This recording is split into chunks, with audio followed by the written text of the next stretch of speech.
Hello and welcome to the Golden Playbook. Today we're going to talk about 5 guys that had tremendous 2024 fantasy seasons, but are going to come back down to earth in this 2025 season. We are not going to let their spike years of last year make us overdraft them in the 2025 fantasy drafts. We're going to expect and predict their regression before it happens. That way we don't get stuck with these guys in our fantasy football drafts. Last week we did 5 guys that are going under the radar, some early sleepers for the 2025 season. This week, we're going guys that are going to regress. Without further ado, let's get straight into the first name, and we're going to start with Sam Darnold. Obviously played very, very well last season. He was the QB9 for the Minnesota Vikings.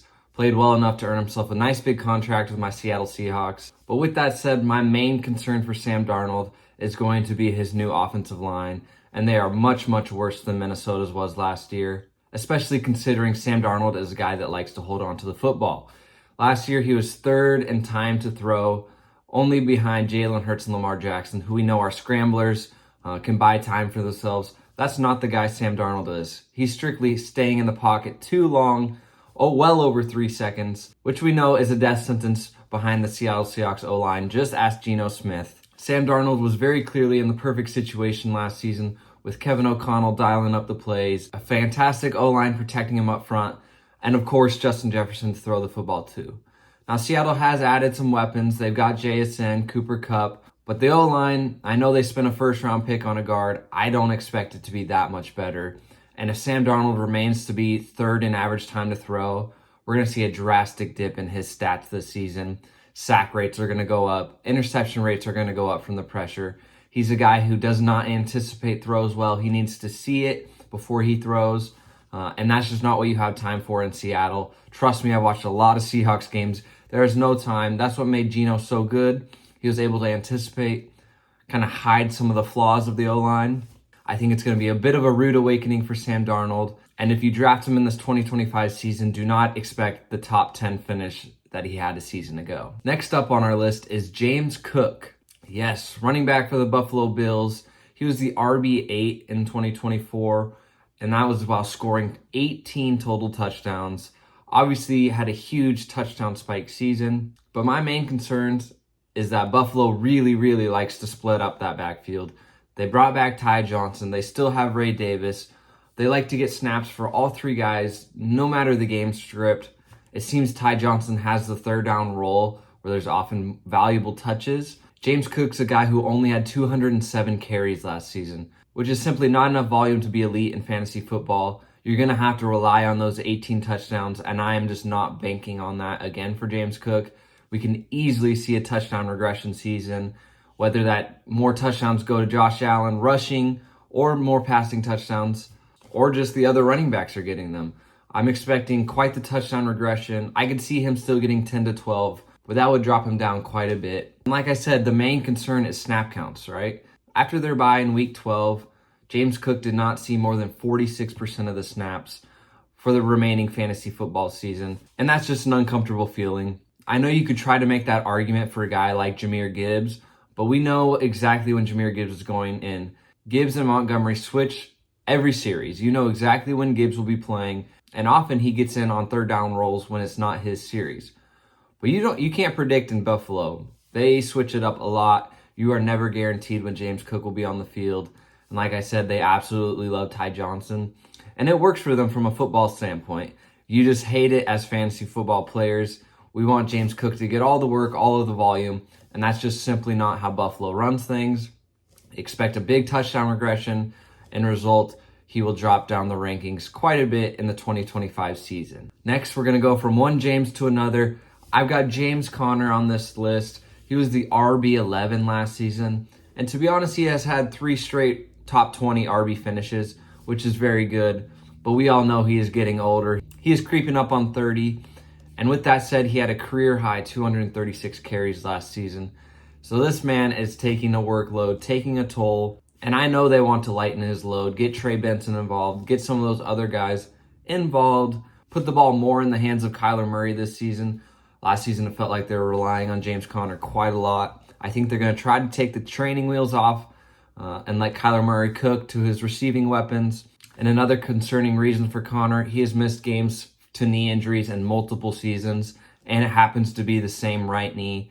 He's one of those bruiser backs who always seems to be a little bit banged up. So we could easily see him missing multiple games. You never like when a guy has multiple injuries to the same body part, which James Conner does in this case, especially when it's a lower body injury, especially the knee. So as stable and consistent as James Conner has been, I am really expecting a dip this year. I think his volume's going to go down, and I hate to predict the downfall of a player. We did it so much last season with a lot of the old veteran running backs, but this year I think it'll be the decline of James Conner. So be careful for a James Conner regression when you're drafting him in 2025. Next guy up on the list, Jeudy.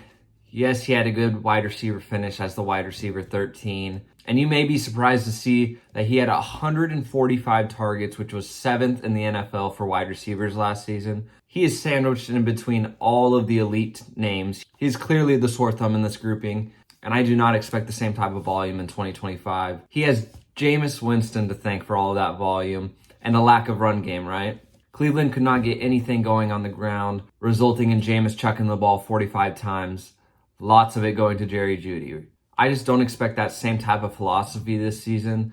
I think Kevin Stefanski wants to get the run game going more. They drafted Judkins, they drafted Sampson, they got these 2 rookie running backs who they can absolutely run the offense through, no problem. Not to mention the absolute crap show they have at quarterback. Who knows who's going to start? Is it Flacco? Is it Pickett? Is it one of the rookies? For Judy's sake, he probably wants Joe Flacco because we've seen Flacco is Jameis-like in the way he'll just sling the rock. But I'll bet almost anything that Joe Flacco doesn't start all 17 games this season. So for us to expect that kind of volume, for Jeudy again, 145 targets, that would just be silly. He's obviously going to take a decline in that. Not to mention, outside of a wide receiver 22 finish in 2022, he has never been better than the wide receiver 45 in his 5-year NFL career.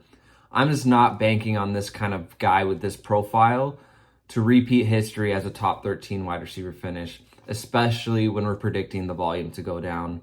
I'm much lower on Jeudy this season than a lot of people. A lot of his efficiency numbers are really poor. So I'd be very wary if you're drafting Jeudy in hopes of a repeat of last season.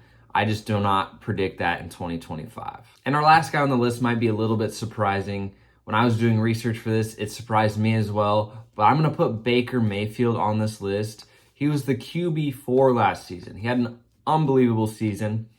With that being said, he had 41 touchdown passes and 16 interceptions. Prior to this, his season high was 28 touchdown passes. So we would be crazy not to imagine that the 41 touchdowns will regress back down, at least into the low 30s. We could also expect the interceptions to come down, right? 16 interceptions is a lot. He had a lot of pass attempts last season. So I'm expecting a lot of this volume to go down.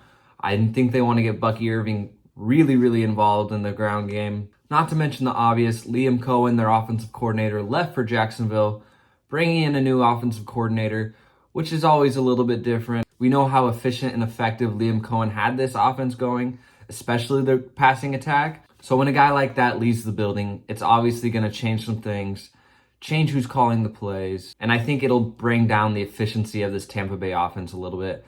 Not to mention his weapons. Chris Godwin's coming off the gruesome ankle injury. Mike Evans is getting up there in age. I know he has good weapons on the outside, but it's a little bit unpredictable. And like I said, they want to get Bucky Irving going. He's absolutely a lightning rod. They would be crazy not to get him 20 touches a game. So I'm not saying I'm super low on Baker. In fact, I like Baker as a player. I just think it's crazy that we keep him up in this tier because of one breakout season. I think he is due for a regression, especially in the passing touchdown realm. I think he'll be closer to 30 passing touchdowns this season. Prior to last year, we would be crazy to call him like a top 20 fantasy option. And then all of a sudden, one good season, he's a top 5, top 6, top 7 guy. I think it's somewhere in the middle. All right? I think he's somewhere in that 10 to 14 range. I think this one boom season it's kind of made us forget about everything in the past, right? Which is easy to do. I'm just saying, expect a little touchdown regression. So don't be shocked if Baker doesn't play to quite this ceiling in 2025. I could see him finishing as a back-end QB1. It's not to say he won't have a very solid season. Just expect some regression out of Baker Mayfield. Sorry for the interruption, everyone, but our mascot has a word he would like to say. Hi guys, it's Copper here. Make sure you smash that subscribe button. When we get to 100 subscribers, Dad is going to get me some thick cut bacon. So make sure you smash the subscribe below. Thank you. And those are our 5 guys we're expecting to come back down to earth in the 2025 fantasy season. Drop down in the comments if you agree with me, disagree. Who do you think is going to come back down to earth this season? Like I mentioned earlier, we did under the radar guys last week, so make sure you check that video out. Make sure you smash the like button, smash the subscribe button. Really appreciate all the support, and we are going to keep churning out these weekly videos. Stay tuned for the month of June. We're going to do all updated rankings. We're going to do all the updated rankings, running back, receivers, all that. Stay tuned. Make sure you subscribe, and thank you so much. We'll see you on the next one.